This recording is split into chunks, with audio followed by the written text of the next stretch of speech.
pag-aayos ng Diyos sa ating buhay, when God is transforming a person, no, isa sa mga pamamaraan niya is to isolate the person. Ano yun? Ihiwalay itong taong ito na aayusin ko. Dito ka muna. Why? Kasi kung nandoon siya sa karamihan at abala siya sa maraming bagay, hindi mapapansin ng taong ito ang pangungusap at pag-aayos ng Panginoon. Kaya nga gawin ng Diyos, masyado kang busy na, hindi mo ako mapansin-pansin. Hindi mo makita yung pamamaraan ko, so ihiwalay muna kita. There were time, yun yung nakikita ko. That's why kapag ina-isolate kayo ng Panginoon, hindi ko kayo pinakikialaman. Sino nakaramdam niya? Hindi ako binibisita ni Pastor. Hindi dahil sa hindi kita binibisita. Maybe the Lord is isolating you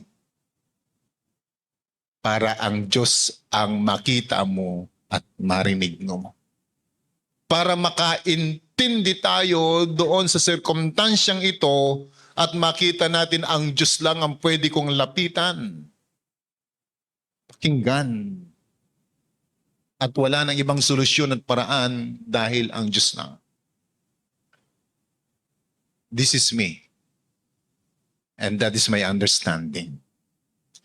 There were time nagtatampo kayo, hindi ako binibisita ni Pastor. Bakit kayo? Kasi gusto kong ang Diyos muna ang unang kumausap sa iyo bago ako. Pakisabi sa katabi mo, ganun pala yun, Pastor. God often begins transformation o transforming us by isolating us. Kailangan mong maihiwalay. Kapag may ayusin, katulad ng mga may sakit, no? Para magamot yan, ihiwalay mo yan sa karamihan. Pag may alaga kang baboy, kailangan ihiwalay mo yung baboy na may sakit. Kapag may alaga kang hayop na napiperwisyo yung marami, kailangan ihiwalay mo yan. Baka madamay ang marami. Iyan yung trabaho ng pastol. Amen. Inihiwalay niya para mapokusan niya itong may sakit na ito upang malaman niya kung saan area ng buhay niya ito gagamutin. Kaya nga that time, si Jacob was isolated. No? He deliberately places himself alone. Talagang kailangan sadyain na mag-isa lang ako dito. Pauna na kayo, kailangan kong mag-isa. Before public victory comes private encounter.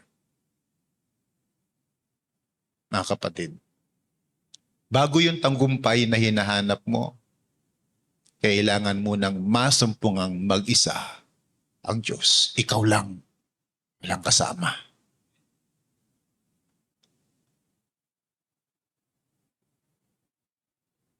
Kailan yung pinakamahirap na sitwasyon ng buhay ko na napunta ko sa kalalagayan na yon na ayaw ko muna ng tao, gusto ko Diyos muna. Sino nakaranas sa inyo yan? Hallelujah. God is bringing us in that place for His very purpose. At kapag nandoon na tayo at ang Diyos lang ang kausap natin, tanungin kita, nakaintindi ka ba?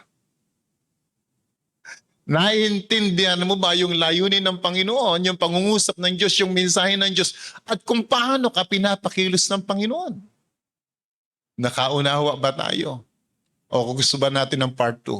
Ay, Pastor, huwag nang pong part 2. Ang hirap nung part 1 eh. Wala ng part 2, please. Pero para wala ng part 2, maunawaan ko yung layunin ng Diyos. Wala ng part 2.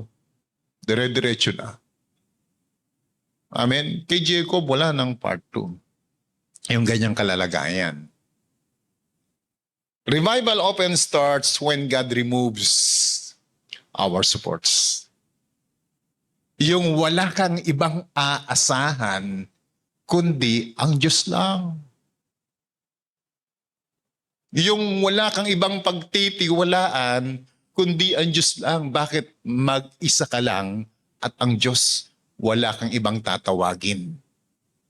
And that night, Jacob and the man was called God, silang dalawa lang. They wrestle. No, nagpambuno sila. Yun yung panahon na wala kang ibang kausap, wala kang ibang mapuntahan because God's allow it. Para bang yung iba nakadetach sa'yo na parang sa panahon na yun naghahanap ka ng kausap, naghahanap ka ng mahihingahan, pero wala kang mahingahan kaya ang ginawa mo nakipag-usap na lang sa Panginoon para bang last choice ang Panginoon. Dahil wala kang ibang makausap, busy sila lahat, hindi nila ako nakikita, hindi nila alam yung sitwasyon ko, heto ako nagmumukmok. Pero alam mo ba kapatid, ito ay paraan ng Diyos. Hallelujah. Marami sa atin ito ang pinagdaanan. Inaalis ng Diyos yung mga bahagi ng ating buhay na parang secure tayo sa sarili natin para sumuko tayo ng buong buo sa Diyos. Kasi habang secure tayo sa ating sarili natin, ang hirap sumuko. Ang hirap magsuko. Ang hirap magsuko ng mga kagustuhan natin sa Panginoon. Para bang lahat ng bagay ay kailangan kong idiskarte. Kaya kadidiskarte ko ng kadidiskarte, lumalayo ako dun sa pamantayan ng Panginoon. Hallelujah. Number 1, the crisis that God initiates. Merong sitwasyon ng buhay ko, ang hirap, hindi ko maintindihan, pero ang Diyos ang nagtalaga. Ang Diyos ang gumawa. Hindi siya nangyari dahil kagagawan ng iba, o nagkamali yung iba, o nagkamali ka. Ito ay pinahintulutan ng Panginoon, ina-isolate ka, ihinihiwalay ka muna para magkasolohan kayong dalawa. Masolo ka niya, masolo mo siya, marinig mo siya, at matanggap mo yung layunin, yung gabay niya. Kaya nga bilang mga mananampalataya, gaano kahalaga ito? When there were times that we feel isolated, dumarating yung panahon o may mga panahon na parang pakiramdam natin mag-isa. Bakit kaya? Parang ang lungkot-lungkot natin at walang ibang makausap. O minsan naman ayaw nating may makausap. Bakit dumadating tayo sa ganong kalalagayan? Maging sensitibo ka kapatid. Sinosolo ka ng Diyos. At kapag dumadating ka sa ganong kalalagayan, huwag mong ibigay sa iba yung pansin. Pansinin na natin ang Panginoon. Dahil sa pagkakataon lamang na yon, mas sigit mong maiintindihan ang Diyos sa buhay mo. Pakisabi mo nga sa katabi mo, masyado ka na kasing busy.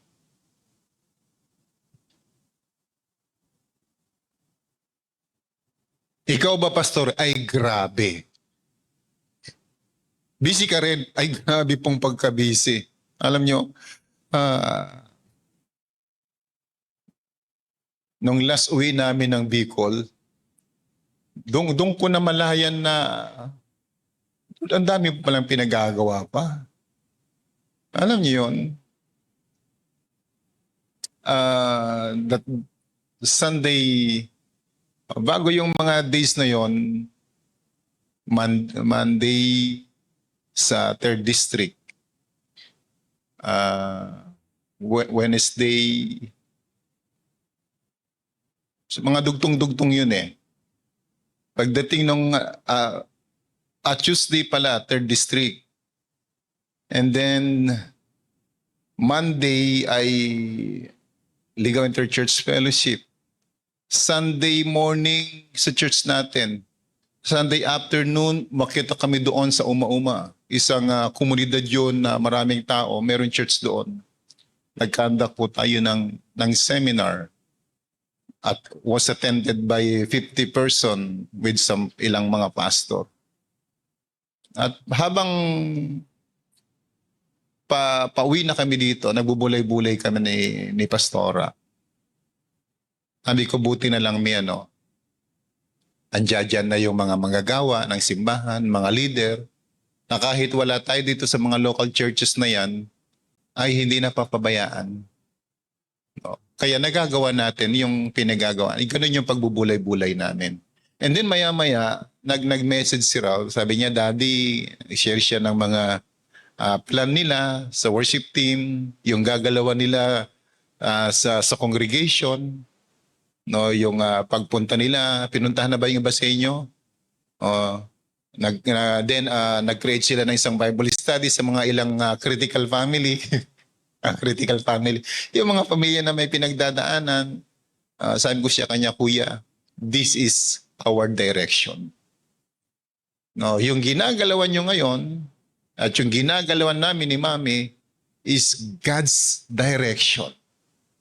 Ano yung direction na yun? Direction with the word restoration. Amen? So ginagamit tayo ng Panginoon sa mga pastor, sa mga churches, to restore the ministry. Yung isang church, no, gusto ko lang bago ko ito balikan ito. Yung last Sunday na pinuntahan natin doon sa Uma-Uma na pinatuto ni Pastora, after ng pag-uwi namin, nag-message yung pastor, tsaka yung asawa niya na, Pastor, maraming salamat po. Revival po yung nangyari sa amin. Pag-alis niyo po yung mga member, mga leader, hindi pa po sila umuwi. Pag-alis niyo, sabi nila sa amin, sorry po, Pastor. Sorry po, Pastora.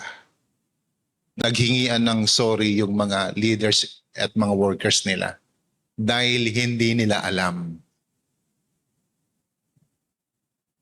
na meron palang ganon sa paglilingkod na kailangan nyo pala kami, Pastor, para pagaanin yung trabaho nyo, para mapangyari yung gawain ng Panginoon sa lugar. Kailangan nyo pala kami. Akala namin basta kami lang manggagawa, basta kami lang leader. Marami sa kanila leader, pero hindi nila alam pagiging leader nila. Ano ka? Sabi ng pastor, elder yan. Elder po. Elder siya, hindi niya alam. Leader siya, hindi niya alam. Sorry po Ganun yung kalalagayan. But after that, humingi sila ng sorry. Kinabukasan, nagbalikan pa umagang-umaga. Sinabi nila sa pastor nila, Pastor, yung mga malalapit po na Bible study, kami na lang po ang hawak. Yung mga malalayo na lang po sa iyo. Praise God! Nagising yung mga Kristiyano, mga manggagawa. Pakisabi nga sa kadal mo, praise God! Tingnan mo sa mata. Na hindi na kailangan sabihan pa nung pastor, pwede bang kayo nang humawak nito para magawa naman yung iba? Praise God! No, pakisabi sa katabi mo, praise God, kumikilos ka na. Hallelujah!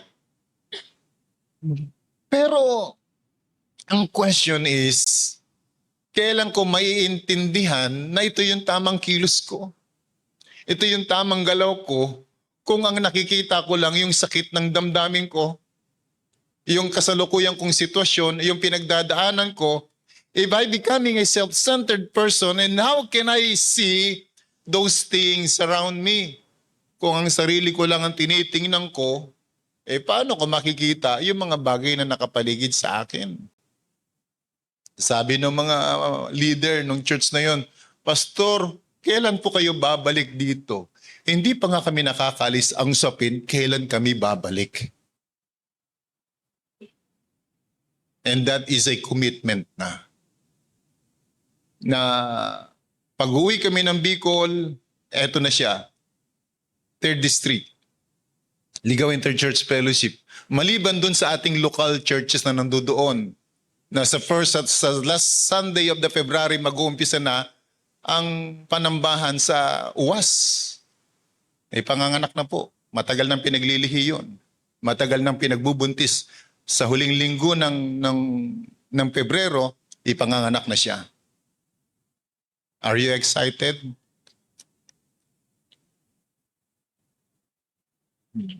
Dito kaya, yung pinaglilihi kaya ngayon dito, kailan kaya yan ipanganganak? Tanungin mga yung katabi mo, tanungin mo, kailan kaya panganganak yung pinaglilihi ngayon? Hallelujah. Purihin ng Panginoon. Ano yun? Third district, yung bukod doon sa mga local churches natin, and mga outreaches natin sa Bicol, third district, Ligaw Interchurch Fellowship, yung leadership commitment namin doon sa Uma-Uma at saka doon sa Coastal. Ganun po. Kaya pag nauwi kami doon, konting pahinga, meron pala tayo doon And then, that night, Monday night, pauwi na kami. Madaling araw ng Martes, kunyari, Lunes ngayon, magbabalot na kami, mag-impake na kami, sabi ni Pastora D. Nanonood siya. December, hindi kayo nagkita ni Pastor Joy. January, uuwi na tayo ng Antipolo, di pa kayo nakikita. Sabi ko, punta tayo. Why? Meron kami kasing inaayos na relationship, hindi sa pamilya ni Pastor Joy, but doon sa kanyang manggagawa na kailangan namin mag-mediate. Kailangan namin trumabaho. Bakit? Hindi naman siya city ward Pero ang malinaw sa akin, kapatid ko siya. Amen? At malinaw sa akin na may magagawa ako. Just like the preaching nung nakaraang Sunday. Si Esther gusto niyang manahimik. Pero kung mananahimik siya, walang mangyayaring revival in the land. Pero nung hindi siya nanahimik, kinilos niya kahit na may sakripisyo, nagkaroon ng revival in the land. Amen? Bilang kapatid, hindi ako pwedeng manahimik. At ikaw, bilang kapatid sa kapatid mo, may magagawa ka. Pero yun ay kung maiintindihan mo yung kasalukuyang pinagdadaanan mo. Sometimes the Lord isolates us para ilagay ka doon sa tamang kalalagyan mo. Para mailagay ka sa purpose ng buhay mo. To realign you. Pangalawa, sa verse 24. Anong sabi ng verse 24?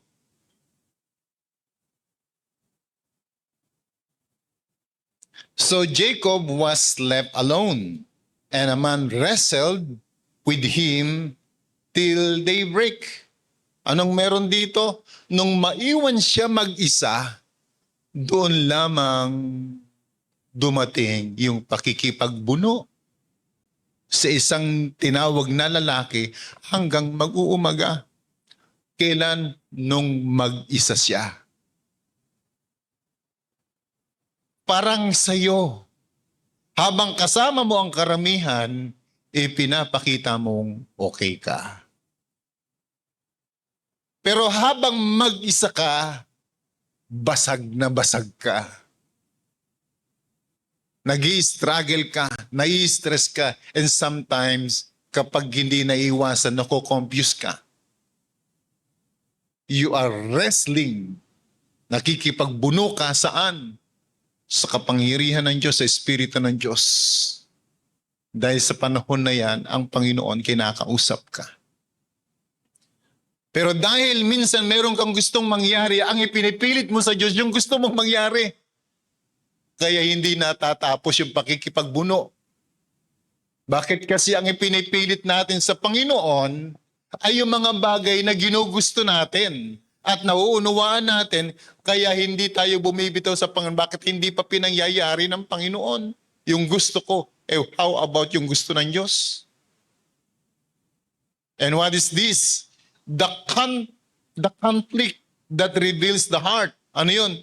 Itong problema na ito, itong circumstance na ito, pinapakita niya yung kalalaghayan ng puso nung tao, nung lingkod na yon, nung Jacob na yon, no? Tingnan mo nga yung katabi mo, Jacob, ikaw ba yan?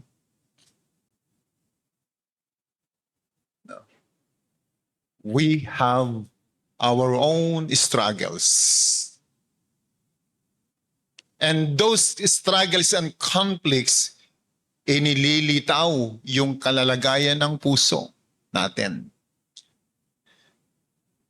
This is not, that the person, the man is not an ordinary man.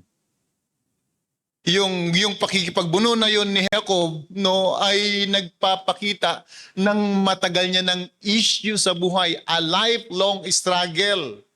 Kung bakit ito yung pinagdadaanan niya, kung bakit ito yung kanyang binubuno at pinipilit sa Panginoon, dahil meron na siyang matagal ng issue sa buhay at yun yung issue niya.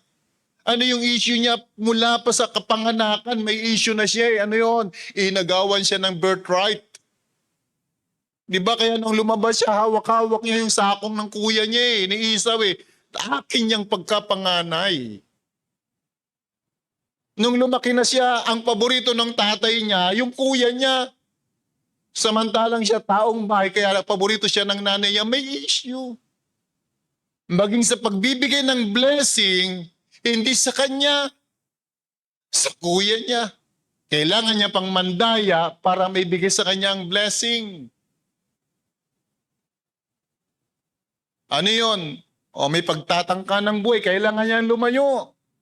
Paglayo naman niya, nangamuhan siya, at nagkagusto, yung nagustuhan, paglilingkuran ng 7 taon, after ng 7 taon, nung ikinasal, hindi pala yung pinaglingkuran, kapatid pala, issue na naman ng buhay. Kita nyo? Parang ikaw lang din, ang daming issue. At para mapasa kanya, yung talagang gusto niya, kailangan na naman niya ng another na 7 taon. Grabe namang sakripisyo ito. Simula pagkapanganak, sakripisyo na. At nung sila napangasawa na niya si Rachel, eto naman yung biyanan niya, dinadaya na siya sa mga alaga. Na ayaw na siyang paalisin. Bakit? Napapakinabangan kasi siya. Para bang yung work niya dahil may pakinabang siya, hindi dahil manugang siya. Another issue ng buhay. Ang pinakamalaking issue niya ay kung paano siya makikipag-ayos. Ikaw ba kapatid, meron yan?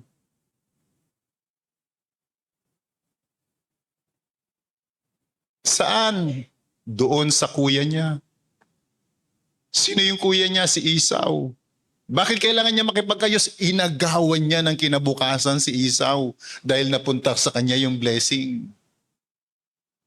So bilang isang tao na may maayos sa pananaw at gabay ng Panginoon, malinaw kay Jacob kahit tagumpay na siya sa buhay, merong isang bagay na hindi dapat may santabi, ang makipag-ayos sa kuya ko. Pakisabi nga po, makipag-ayos sa kapatid ko.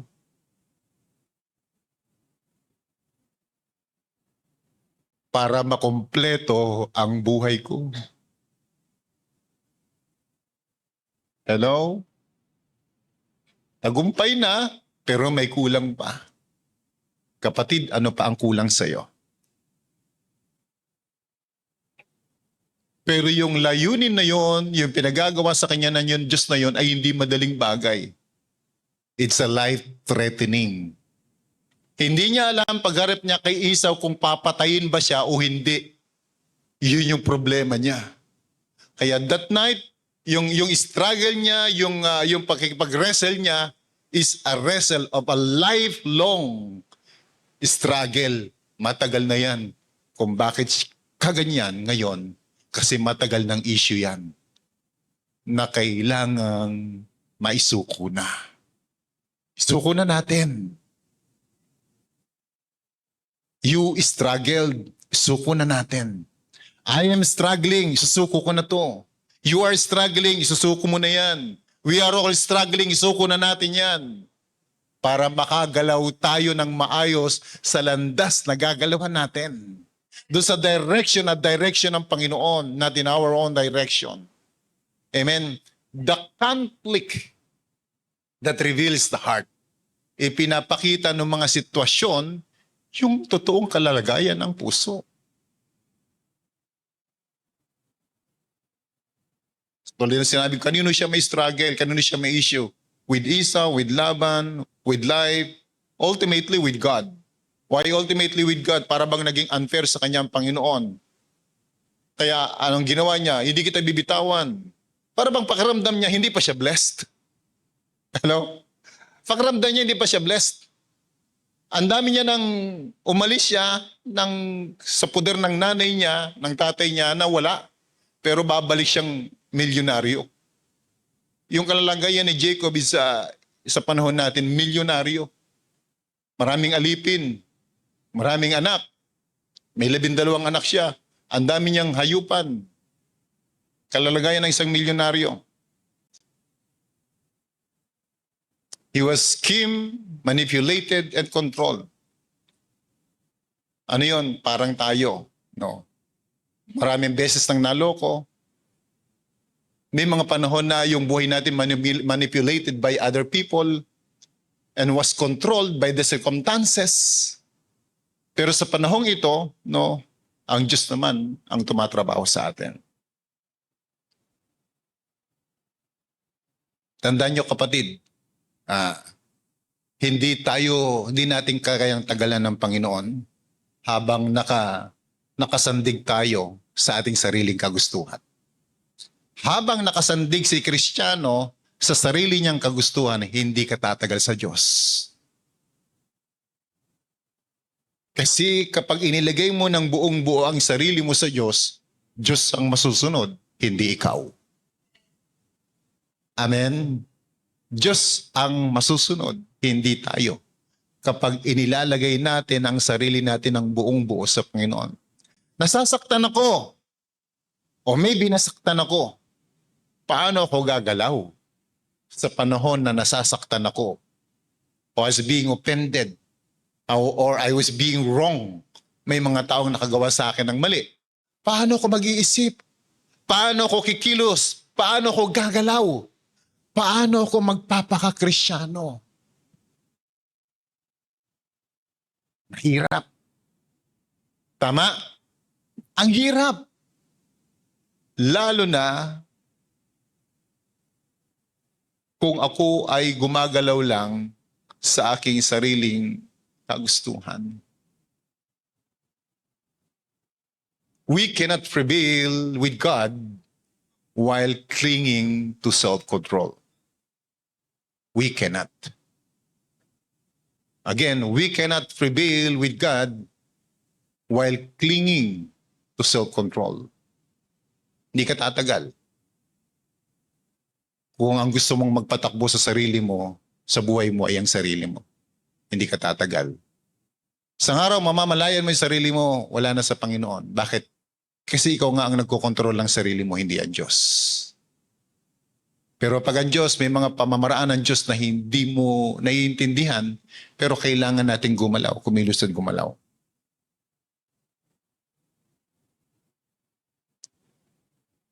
Kung titingnan natin yung oras na yun na nakikipag-wrestling si Jacob, ay alam nyo kung tutuusin, hindi naman kailangan ng Panginoon that time na makipag-wrestle eh.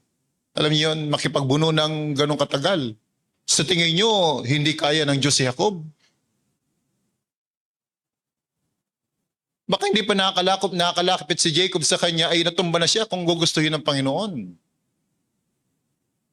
But the question is, why the Lord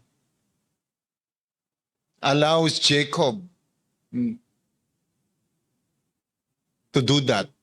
Bakit hinayaan ng Panginoon na makipag-wrestling sa kanya si Jacob? And the Lord did not overpower him. Ano yun? Hindi in-overpower ng Panginoon eh. Kundi hinayaan ng Diyos si Jacob. Naubusin yung lakas niya.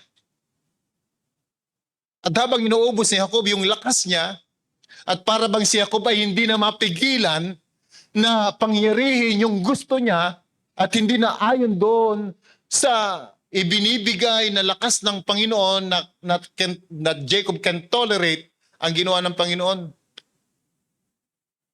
Ayaw mong tumigil? Ang sakit, di ba? Nak, ayaw mong tumigil eh. Ipinipilit mo yung gusto mo eh. Ano yon? Kailangan may ma-dislocate para ma-realign.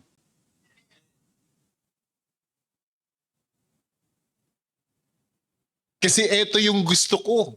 Ito yung gusto ng Diyos. Ipinipilit ko ito. That's why I am wrestling with God. Nagkikipagbuno ako sa Panginoon. Habang hindi pinangyayari ng Diyos yung gusto ko, hindi ako bumibitaw sa gusto ko. Pwede ba yun sa Diyos? Durog. Ano yung pangatlo? Verse 25 to 26. When the man saw that he cannot overpower him, he touched the socket of Jacob's hip, so that his hip was wrenched as he wrestled with the man. Then the man said, "Let me go, for it is daybreak." But Jacob replied, "I will not let you go unless you bless me." I-bless mo ako, hindi ako bibitaw. Oh, yun yung gusto ni Jacob. Yung the touch that break self-strength. Isang hipo ka lang ng Panginoon, kapatid. Isang hipo lang tayo ng Panginoon, kapatid. Para saan? Para alisin yung sarili mong lakas. Hanggat nagre-rely tayo sa ating sariling lakas, hanggat ipinipilit natin yung gusto natin, kapatid, isang hipo lang ang kailangan natin para mag-respond tayo at tumugon tayo at para ma-realign tayo. Marami sa inyo ang hinipunan ng Panginoon na-realign. Ano yung iba? Yung iba nagkasakit. Hinipo ng Panginoon Ayaw mong tumigil, ha? Nagkasakit. Lord, ayusin ko na buhay ko. At paggalingin mo lang ako. Na-realign, amen? Hallelujah. Iba-ibang dahilan, ibang pamamaraan. Yung iba lumagpak sa klase. Lord, favor naman. No, ayusin ko na. Marami tayong hinihingi. Circumstansya, issue in the family, habang nakikita ng miyembro ng pamilya, Lord, ayusin na namin ito. No, bigyan mo kami ng karunungan, Lord. No. Hinihipo tayo ng Panginoon. Yung unang hipo is not to bless us. Yung unang hipo is to break the self-strength. Yun yung unang hipo ng Panginoon. Hindi para pagpalain ka, kapatid. Huwag mong isipin na, Lord, hipuin mo yung buhay ko para pagpala na. Magugulat ka, bakit hindi blessing, Lord? Ang prayer ko, hipuin mo ko para mapagpala ang buhay ko. Nung naramdaman mo yung hipo ng Panginoon, bakit ang hirap naman ng kalalagayan na ito? Di ba blessing? Di ba favor ang hinihingi ko? Pero bakit ito yung dumarating? Maintindihan mo, kapatid, inaayos ka muna. Ayusin muna tayo bago yung kaganapan ng pangako. Para maintindihan natin bakit nandiyan yung pangako na yan. Babasagin ka muna. Hello?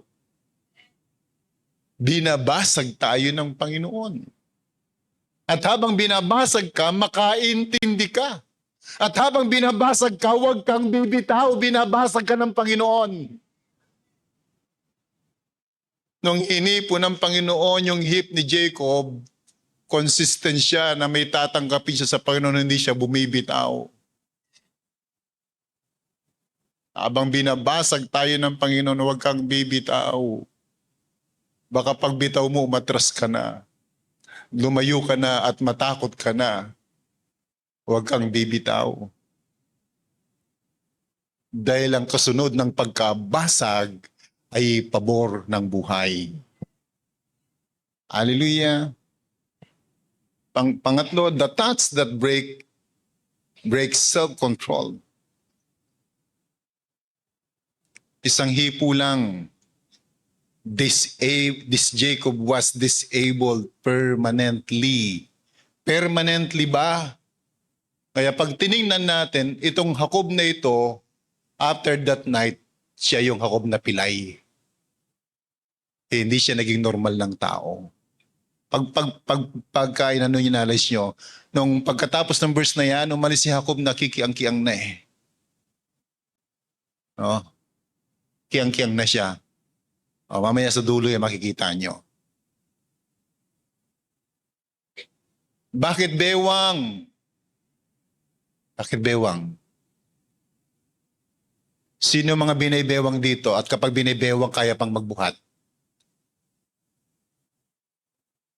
Tanungin ko kayo, Brother Ronnie, wala ka nang magagawa. Bakit si Brother Ronnie? Wala ka nang magagawa pag binaybewang ka. Hindi ka makakatayo ng maayos kapag binaybewang ka. Pag umupo ka, ang hirap umupo. Okay na. Pag tatayo ka na, kailangan mo ng tayo, Dok.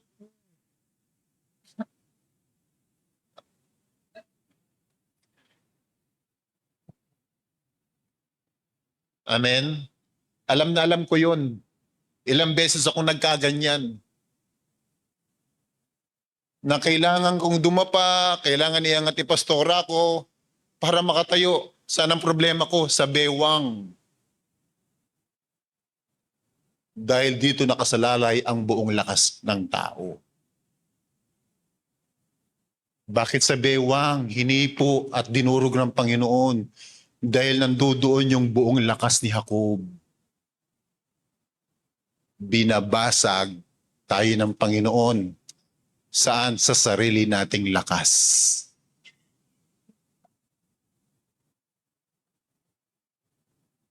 That's why the time Jacob was disabled in his own strength, strongest part of Jacob. Ano yung strongest part? Yung sarili niyang kalooban. May galing si Jacob eh. Bakit? Anduto na yung pagsama ng Diyos, may galing siya. Kaya minsan mas marunong pa siya kaysa sa Diyos. But the Lord does not overpower him. He just simply dislocate the part. Dinislocate lang ng Panginoon yung bahaging ito ni Jacob para makapag-function pa rin siya, para maintindihan niya na hindi mo kayang trabahuin mag-isa. Hindi lang sa sarili mong lakas. Para ma-recognize niya yung lakas na nanggagaling sa Panginoon. Strength is not removed to destroy, but to realign. Kasi kung inalis ng Panginoon yon, totally bedridden si Jacob. Kung inalis ng Panginoon, yung lakas, pinanggagalingan mo, wala ka nang magagawa sa buhay, kapatid. Hindi mo na kaya mag-aral. Hindi mo na kaya magtrabaho. Hindi mo na kaya magnegosyo. Hindi mo na kayang pangatawanan ng pamilya mo. At yung sinasabi mong paglilingkod sa Panginoon, hindi mo na magagawa. Kung inalis ng Panginoon, lubusan yung lakas mo. Pero ang ginagawa ng Panginoon sa atin, there are part of our life that the Lord dislocated. Naalis niya lang yan. Para i-realign tayo. Iayos tayo, itama tayo. Ba't kailangan pang basagin, Lord? Hindi ba pwedeng ganun na lang? Bakit may basag pang kailangan? Revival requires brokenness before the blessing. Gusto natin ng blessing? Spiritual blessing, Lord. Babasagin ka ng Panginoon. And we ask God for revival. Yes, amen? This is our declaration, revival. O, tandaan nyo kapatid, this is the season. Ito na yung timing. No, na sinasabi ko noon, hingi natin yung timing ng Panginoon. And this is God's timing. And I believe that day, the 28, after nandeklara tayo ng revival. Ano yung revival? Reignite, restore, and refresh. Reignite, muling aapo yan, muling may bubuhayin, i-restore, ibabalik mula ng Panginoon, at marerepres, mananariwa uli. Sino? Si Kristiyano, yung pamilya, yung iglesia, yung kalalagay. Pero bago yun, maraming ilalantad. Makakatuklas ka ng maraming bagay na mababasag ka. Magugulo yung isipan mo. Masasaktan kang muli. Pero kailangan mong kumilos sa pamamaraan ng Diyos. Kailangan nating gumalaw ayon sa kalooban ng Diyos. Hindi para mag-rely lamang doon sa mga circumstansyon na yon, kundi para maunawaan yung layunin ng Diyos. Bakit mayroong ganon? Amen? This is God's timing for all of us. Since this is God's timing for all of us, kailangan kong kumilos at gumalaw ayon sa pamantayan ng Panginoon. Hallelujah.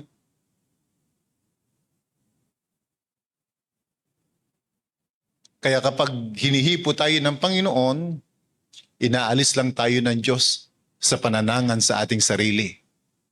Amen? Kasi ayaw ng Diyos ng Kristiyanong nananangan sa kanyang sarili. Sabi ng verse 26, Then the man said, Let me go, for it is daybreak.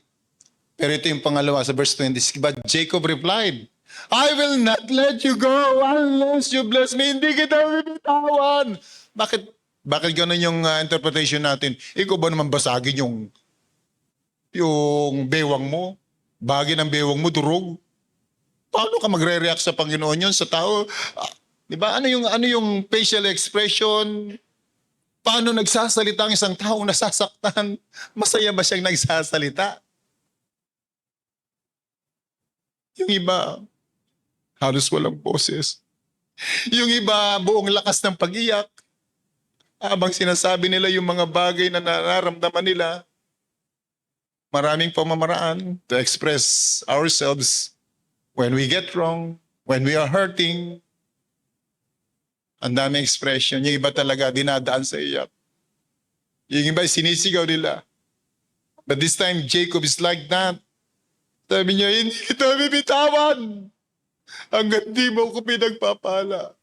Para bang ganito, hindi kita bibitawan hanggat di mo ko pinagpapala.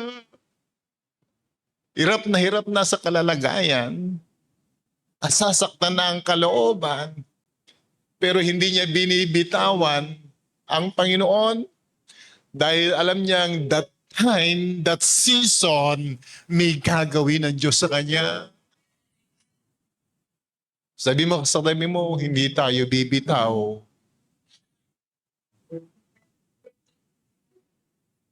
Kahit na nahihirapan, hindi tayo bibitaw. Ito yung panahon na mas sigit natin kailangan higpitan ang kapit. Why? Because after this is a revival. Hallelujah. Nasasaktan ka sa kapatid mo eh. Okay lang yan. Kasama siya sa instrumento ng Diyos para sa iyo. Hello? Ulitin ko ha. Nasasaktan ka, natitisod ka, nahihirapan ka sa kapatid mo. Okay lang yan. Why? Kasi kasama siya sa instrumento ng Diyos para sa iyo. Kailangan mo siyang tanggapin at iyakapin. Bakit instrumento ng Diyos siya para sa iyo? Hindi siya kaaway. Kakampi siya. Hallelujah. Marami tayong itinuring na kaaway eh. Pero habang tumatagal at naiintindihan natin, ang kalooban ng Diyos, nakita natin, kakampi pala natin sila. You know what I'm talking about? Our colleague, some of the pastor from our former organization, most of us nasaktan. At ang tingin natin sa kanila that time, kaaway. Well, in the eye of God, kaaway nga ba? O ngayon, sa panakalalagayang ito, tingnan nyo. Kung hindi sila kumilos sa pamamaraan o joke ng Banal na Espiritu, meron kaya ganun kalalagayan sa City World? Baka hanggang ngayon, naghahanap tayo ng upahan, bakit sarado na ang True Mind? Kaaway o kakampi? Kakampi, pastor, hindi lang katanggap-tanggap.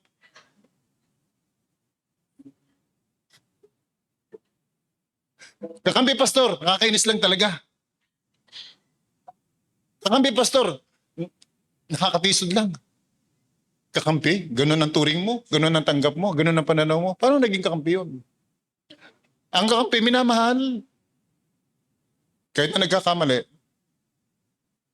Amen? Eh, paano kung kapatid ko pa? Kakampi ko ba ang kapatid ko? O kaaway? Tanong mo yung katabi mo, kaaway ba kita? O kapatid? Ang totoo, kapatid kita eh. Pero sometimes, ang tingin ko sa'yo, kaaway. Bakit? Para ka kasing kontrabida sa loob ng simbahan. Alam niyo, matagal na marami sa atin, matagal na tisod at tisod. Hanggang ngayon, tisod pa rin. Hindi na nakalaya sa salitang katitisuran. Kaya nahihirapan, yumakap sa kalooban ng Panginoon, laging tinitingnan yung kamalian ng kanyang kapatid. Ang dami ng pangangaral. Pero hindi nakikita yung pamamaraan ng Diyos. Ang nakikita yung personal na tao na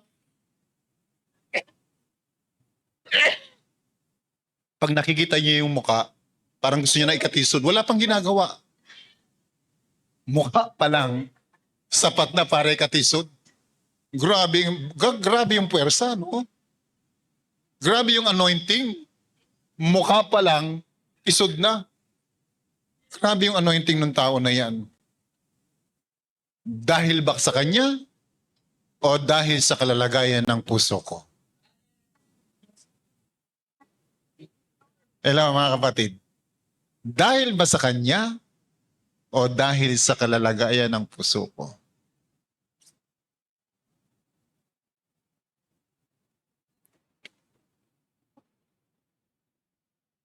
Hallelujah.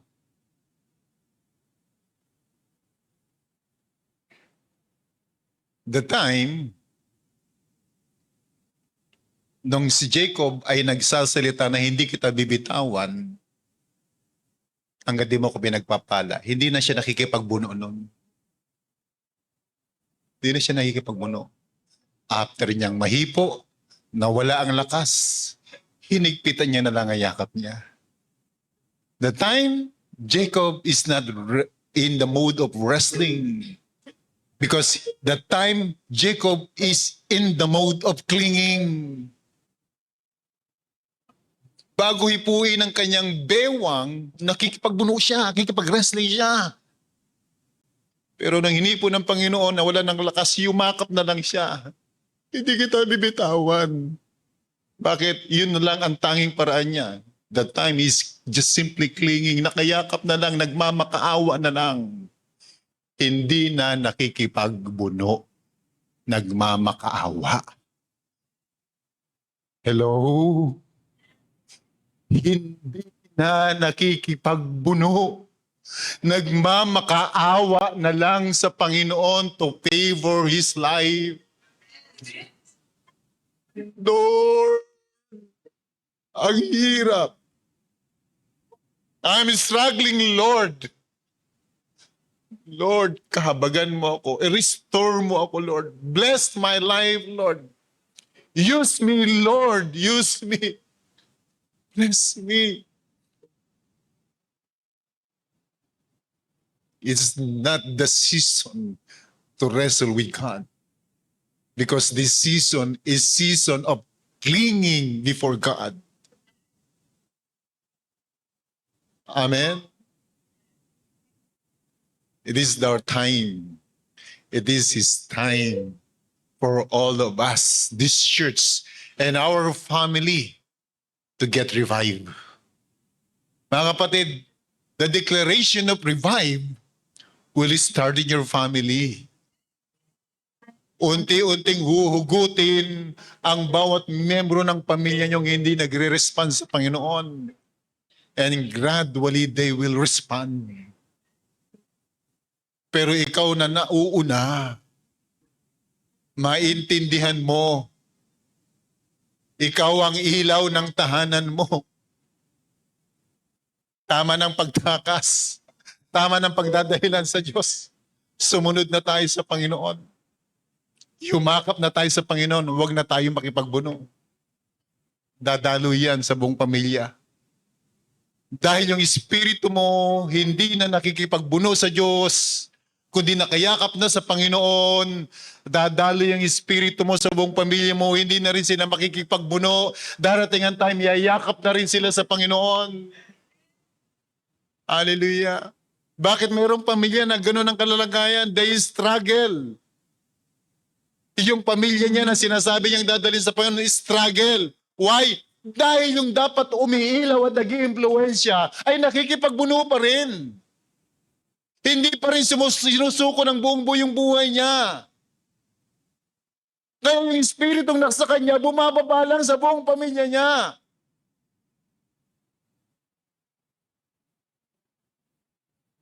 Kahit ilang prayer pa ang sabihin natin, but actually the Lord responded, hindi mo lang naunawaan, kaya hindi natin minsan alam kung paano tayo nagre-respond din, kumikilos at gumagalaw sa mga bagay na inilatag na ng Panginoon kasi hindi tayo nagiging sensitibo. The cry that signals surrender. Hindi kita bibitawan, Lord. Lord, hindi ako bibitaw, Lord. Yun yung pag-iyak na nagpapakita ng pagsuko. It's okay to cry. Kapatid, okay lang umiiyak. Okay lang makita ng marami na umiiyak ka. Hindi yan ikinakaya. At hindi yan pinipigilan. If you want to cry, go ahead, cry.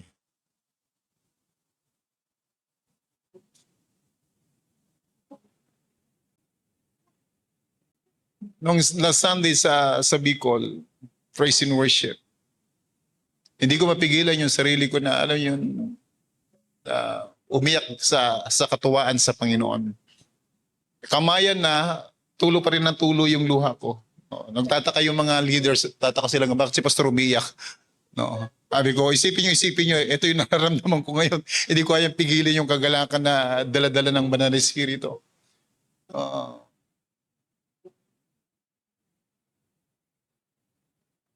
We need to get totally surrendered before God. Kapatid, kailangan natin ng buong pagsuko sa Panginoon.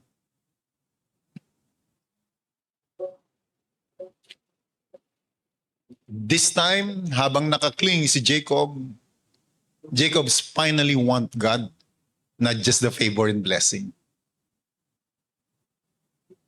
Finally, ang hinahanap niya na, ang ginugusto na niya, Diyos na, hindi na yung pabor.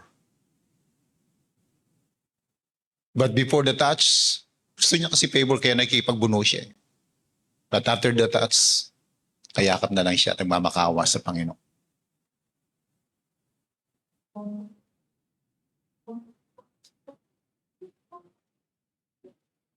Sa pamagitan ng ating mga pananalangin, at habang patapos yung ating mga hirap sa buhay, kasunod naman yun, yung pagpapasakop sa Panginoon. Habang nananalangin, habang nagmapakababa sa Panginoon, habang pinapagaan ng Diyos yung mga issue ng buhay natin, unti-unting pinapanganak ang pagpapasakop, ang pagsuko. Ganon kahalaga ang pananalangin ng buhay. Amen. Isang tulog na lang, Tapos na ang maliligayang araw mo.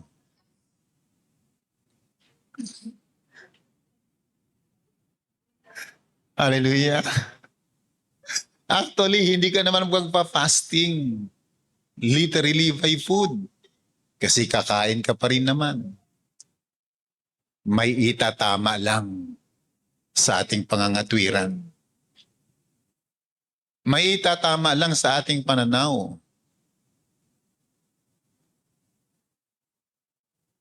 May bubunuin ka.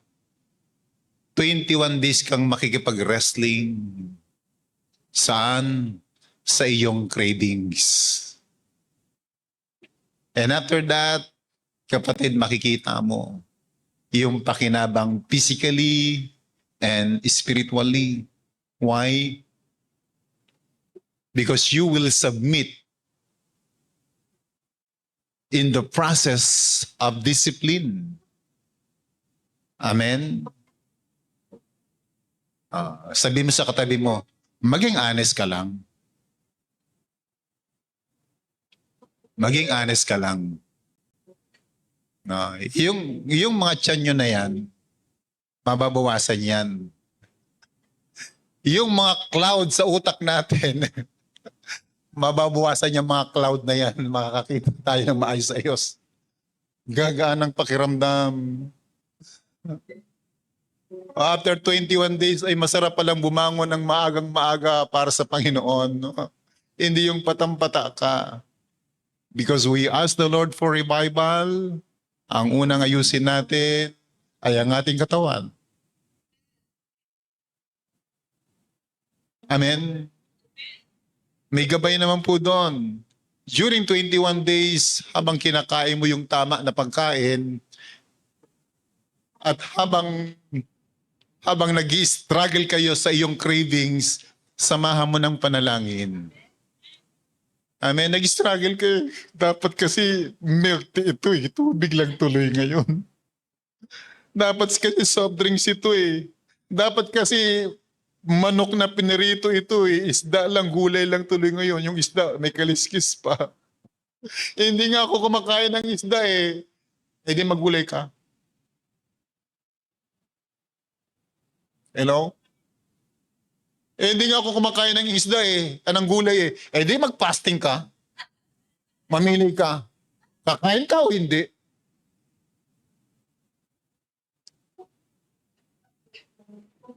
Lahat po tayo. Pakisabi sa katabi mo, lahat tayo walang exemption. Amen? Lahat. Pag sinabing lahat, lahat walang exemption. Bakit? Kasama ka sa deklarasyon ng revival eh. Hindi pwedeng doon lang ako sa blessing, wala sa sakripisyo, wala sa discipline. Blessing, okay. May kasama sa sakripisyo, dito muna ako. Pagtapos ng sacrifice, saka na pupunta sa blessing. Hindi pwedeng ganoon. Kasama ka sa deklarasyon ng revival. Amen? Kasama ka din sa disiplina ng revival. The cry that signals surrender. True prayer is born when striving ends and surrenders begin. Panalangin. Panalangin ng panalangin. Habang nahihirapan ka, nagnanasa kang manalangin. Pero kapag hindi ka nahihirapan, baka hindi ka na nananalangin. Kaya dumadaan ka dyan para mag-struggle ka at lumapit ka sa Panginoon, manalangin.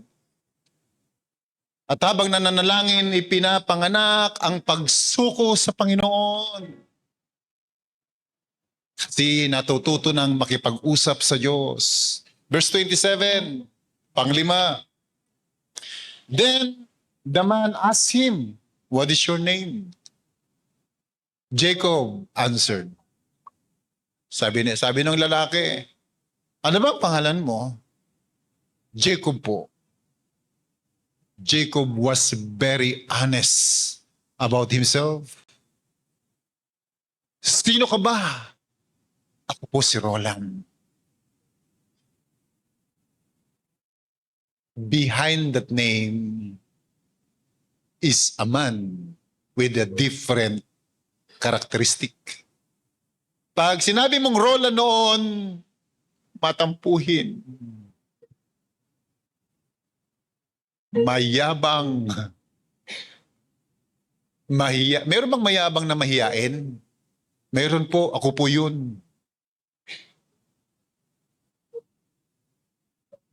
Kulang sa confident. Kolokoy. Bakit kolokoy? Madaming bisyo. When the Lord, what is your name? My name is Roland. Parang sinasabi ko, ako ay mayabang. Ako ay matampuhin. Ako ay maramdamin. Ako ay siloso. Marami pa akong kalokohan sa buhay. Yun po si Roland. When the Lord asked Jacob, what is your name? He said, I am a deceiver. He's very honest of himself. Then the same question, kapatid, what is your name?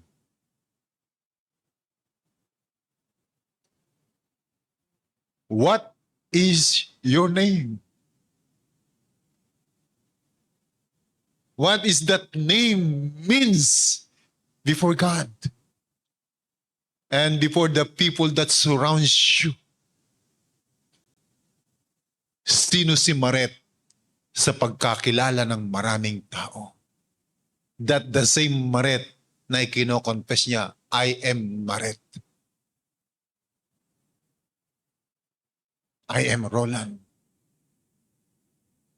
Lord, I am Alexiel. I am Christine. I am Ralph.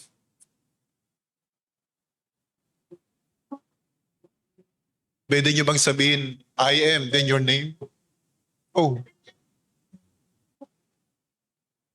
And who are you before the Lord? Sino ka rin ba sa harapan ng kapitbahay mo?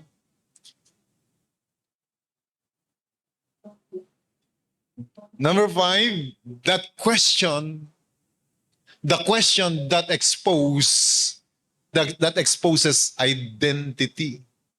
Isang tanong, isang sagot. Pero isang tanong na nagbubulat-lat ng buong pagkatao. Anong pangalan mo, anak?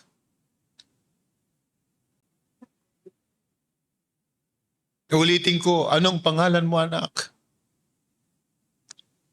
Jesse po. And who is Jesse? Anong pangalan mo, anak? Elpidio po. And who is Elpidio?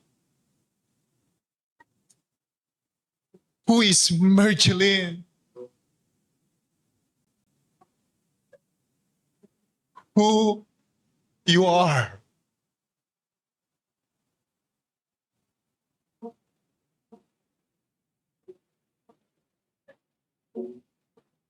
It is a realignment.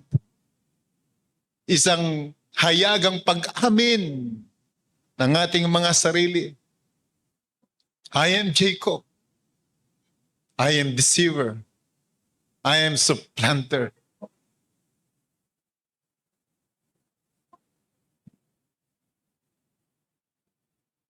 God forces Jacob to confess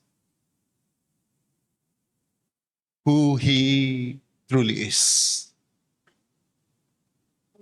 Maraming pagkakataon na wala tayong magawa, kundi umamin na lang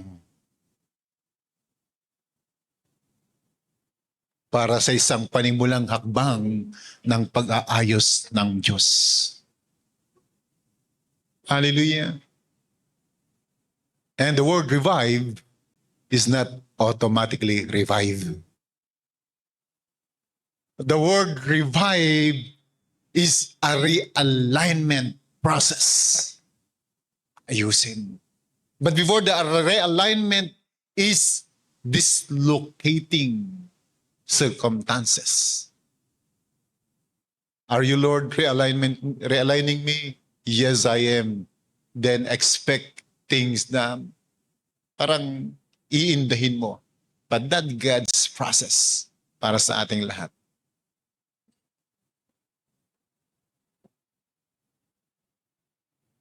Revival requires honest confession, not religious language. Ano yung religious language? Faithful sa pag-attend ng mga services.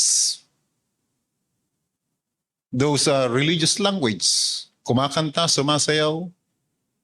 But when we are alone, sino tayo? When we are not in the crowd of the believers, or when we are not in the community of believers, sino tayo sa ibang tao? And it's about time to confess who we are. Hallelujah. Tandaan niyo kapatid, after this, Jacob was not Jacob anymore.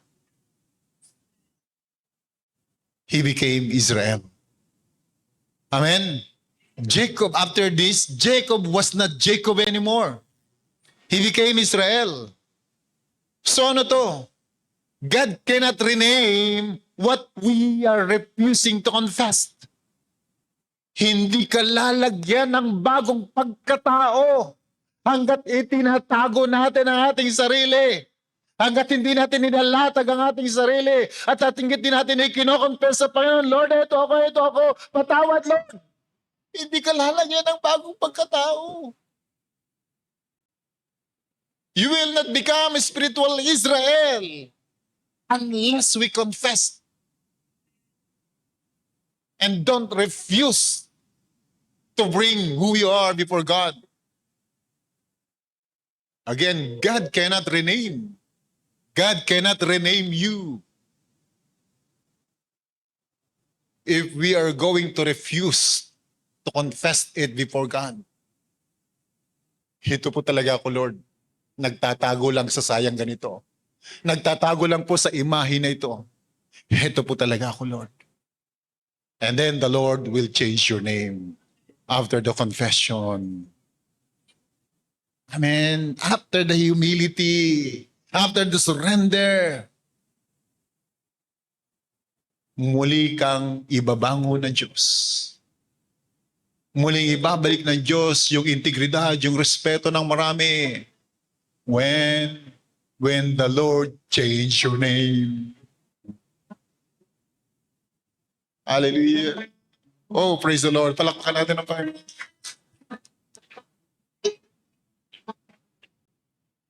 Verse 28. Then the man said, your name will no longer be Jacob. Oh, I'm excited, Lord. Maybe they will call me Roland, but not the same Roland anymore. For God. Maybe they call me Johnny. Maybe they call me Tikboy. But after the transformation, now they call me Johnny. Parang gano'n. Hindi na sila sanay na, oy, si Tikboy.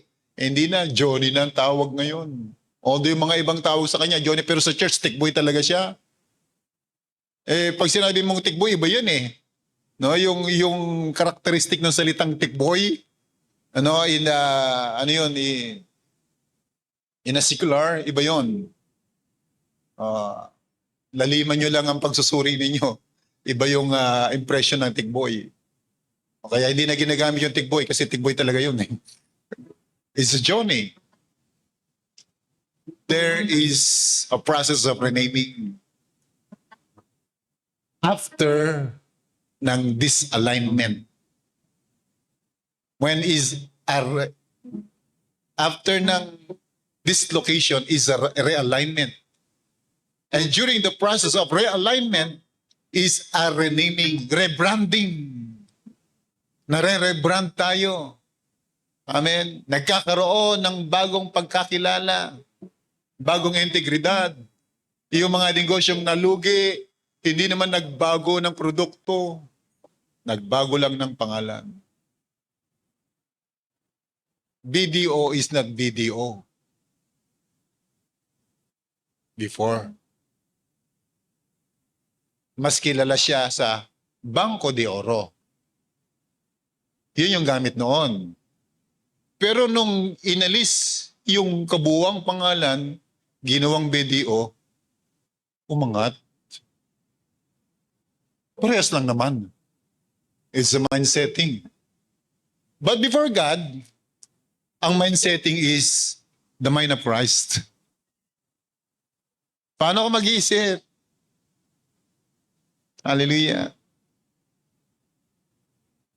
Hindi nagtagumpay si Jacob dahil sa sariling niyang lakas, kundi sa pagsuko niya sa Panginoon. Amen? Hallelujah. When God changed your name, He changed your future. Hallelujah. Purihin ang Panginoon. Are you excited sa bagong pagkakakilanlan? Literally, hindi naman magbabago ang pangalan mo. But magbabago ang tingin ng tao sa iyo. Sa panahon na yon na nakabangon ang integridad natin, pagkatao natin sa marami, makikita nyo yung pagyakap nila, yung pagtingin nila. That's the time na ready ka na. Hallelujah. And this season is a season of preparation for a coming revival. Hallelujah. This season is a season of preparation for the coming revival. Hindi yan madali. Kailangan nating humakbang.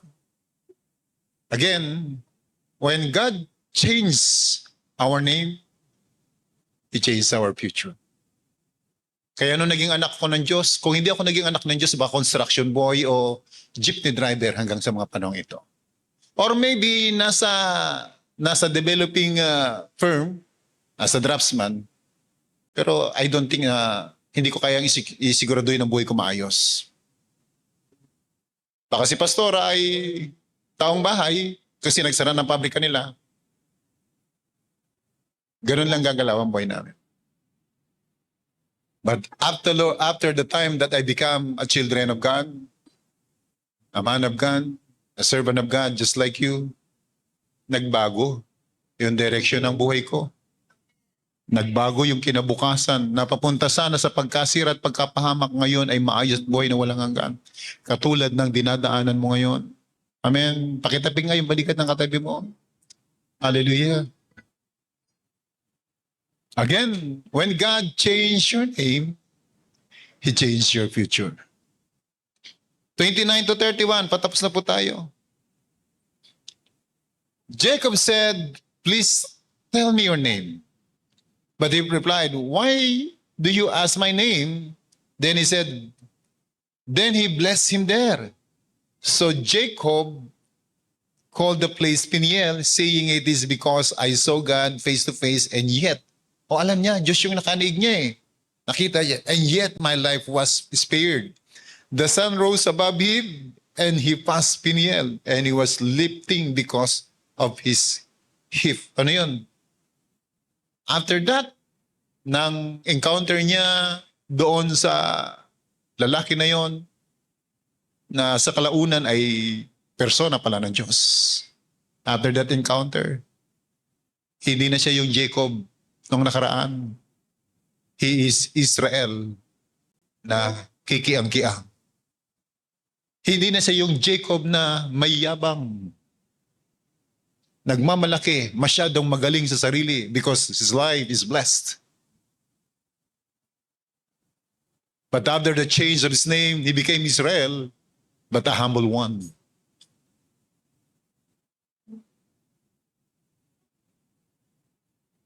Amen.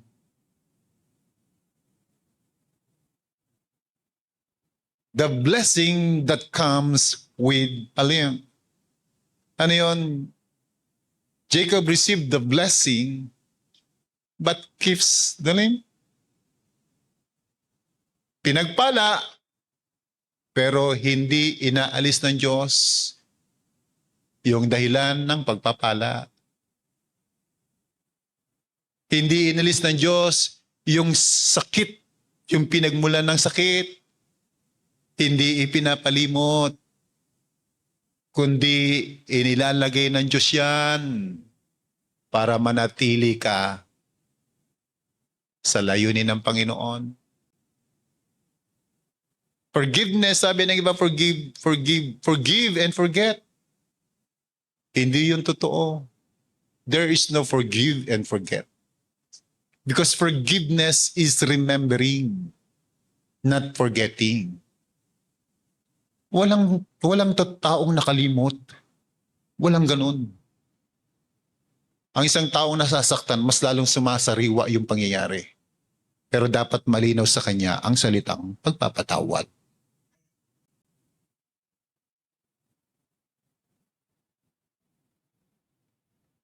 Jacob received the blessing but keeps the lymphs. Ano yon? Hindi na nawala yon. Siya yung Israel na habang buhay na kumikiang-kiang. Hindi na normal. Hindi na yung dating Jacob. Israel na mayroong kapansanan. That's the way the Lord our God restored him and blessed him.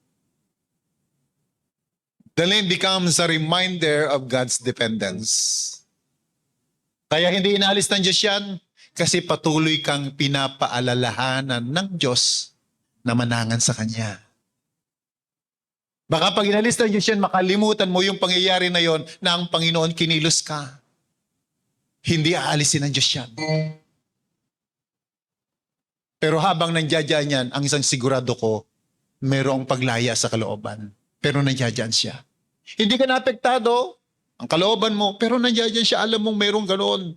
Pero alam mo at malinaw sa iyo, bahagi iyon ng pag-aayos ng Panginoon.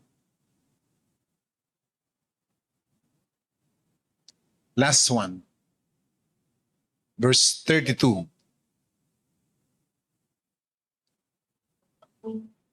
Therefore, to this day, the Israelites do not eat the tendon attached to the socket of the hip, because the socket of Jacob's hip was touched near the tendon. Ano yung tendon? Yung litid. Kaya yung mga Israelite that time, nang tumagal na yung panahon at malinaw sa kanila yung pangyayari, hindi nila kinakain yung litid na naka-attach dito. Why? Kasi naalala nila yung pangyayari kay Jacob. Kumbaga, nirespeto nila yon, kaya pati sa pagkain nila, tangay-tangay nila yung respeto sa bahagi ng pagkilala sa ginawa ng Panginoon. Ano yon, mga kapatid? Yung karanasan mo na napagtagumpayan mo at naitama yung buhay mo at nakita ng marami, kapatid, hanggang sa susunod na henerasyon, may impact yan. Amen? Ibig sabihin yung revival na magsisimula sa akin, dadaloy yan. Hindi lang sa loob ng pamilya ko, hanggang sa iglesyang kinabibilangan ko, hanggang sa komunidad na nakapaligid sa akin, yung pag-aayos ng Diyos at kilos ng Diyos mararamdaman ng marami. Kailan na magsimula? Kanino nagsimula? Kay Jacob. Pero hanggang dumalo yung sunod na henerasyon, nandoon pa rin, hindi pa rin nila nalilimutan yung ginawa ng Diyos kay Jacob. Yung ginawa ng Diyos sa buhay mo na nahayag sa marami at nakita nila yung kilos galaw ng Panginoon, dadaloy ito, mga kapatid. Kaya mga kapatid, mga mananampalataya, sa pagkakataong ito, our genuine encounter with God shapes the community and generation. Yung totoo na pakikipagniig natin sa Panginoon ay siya rin namang kikilos at maghuhugis at aabot sa mga komunidad na kinabibilangan natin. Even this church and our own family. Amen? Tayo pong lahat ay tumayo.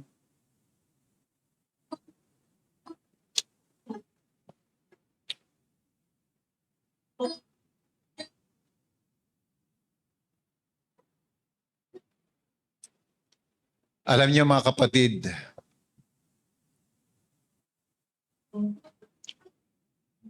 okay lang na naapektuhan tayo sa mga sirkumstansya ng buhay na pinapahintulot ng Panginoon. Okay lang yan. Na nakikita ng marami, na naapektuhan ka. Ang hindi okay, habang naapektuhan ka, ay tumitigil ka, lumalayo ka sa mga bagay na pinalulugaran sa iyo ng Panginoon. Yun yung hindi okay. Because God's purpose of these circumstances is to revive you. Revive us, ayusin tayo, realign us. That's the very reason why there is a dislocating process. Why? Because God is realigning us. Ano yung realigning? Inilalagay tayo doon sa daanan. Ang Diyos mismo, no, ang nagpapabalik sa atin doon sa tamang landas. That is realigning. Kasi yung iba sa atin, napakalayo. Dahil doon sa mga circumstansya ng buhay.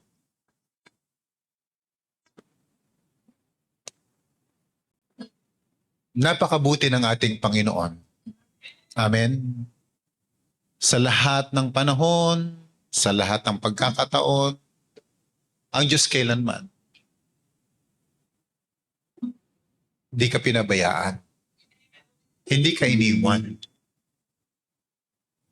Maraming mahihirap na kalalagayan, pero sa kabila at kalagitnaan ng mahirap na kalalagayan, ang Diyos nandoon sa kalagitnaan.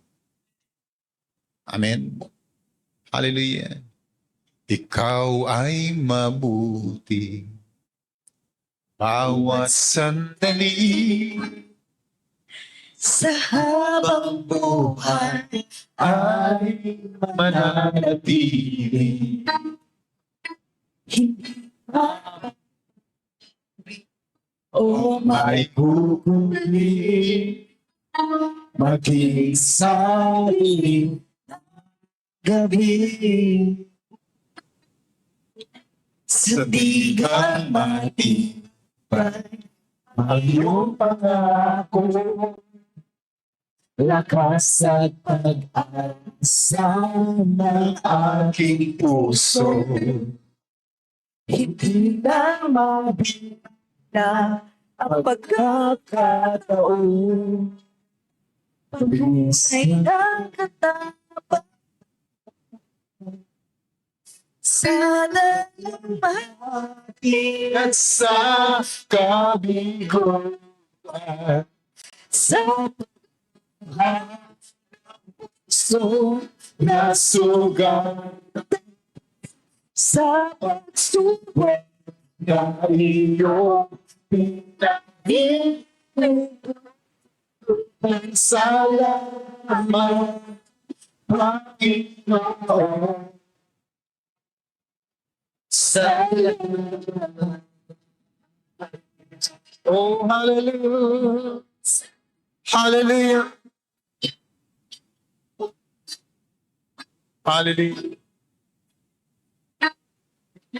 Ikaw ay mabuti bawat sandali sa habang buhay ay mananatili. Hindi ba mababalik mo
sa panahon natin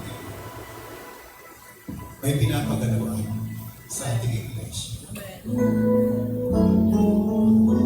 I pray na malinaw yung nakikita yung direction ito. Hallelujah. Nausap kami ng mga anak ko, ni Pastor, ni Ate Kate, ni Kuya Raul.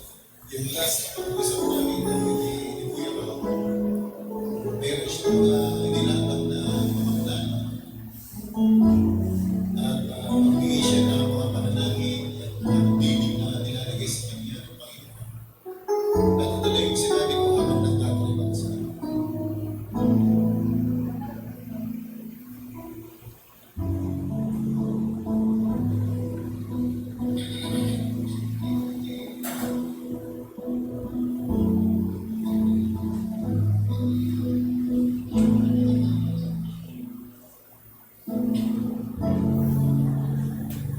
Gusto kong iparinig po sa inyo.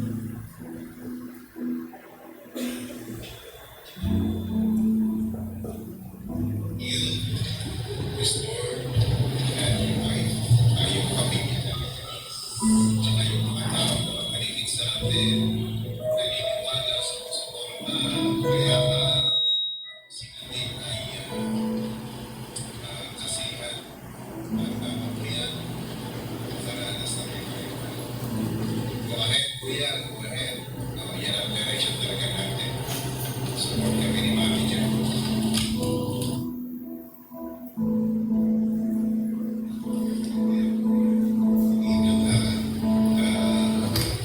Habang nagtatrip ako, ang tinig sa akin ng Panginoon ay binigay sa akin ng word ni Lord yun. Salitang restoration. Kinupag-bring ngayon. Yung tapos nakita namin ni Mami kagabi pagkatapos meeting and fellowship ng mga pastor. Prepare na sana kami ni Mami ko papanood na kami, bakit na bigay mayamang konti. Nagdadrink na ako pauwi, alas 3, hindi sa church. Sabi ni Mami, hindi. Uwi na tayo. Si Pastor Joey, hindi yung nakakapag-usap. Siyempre pa. Ay, kasi diretso tayo.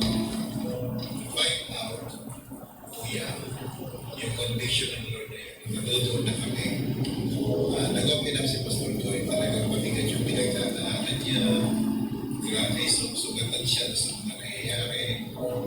At habang may session kami, may mga time na napapaluha siya, yung na lang siya. Updated siya na hindi niya kinakaya yung sitwasyon. Isa nga daw gusto niya mag-isolate.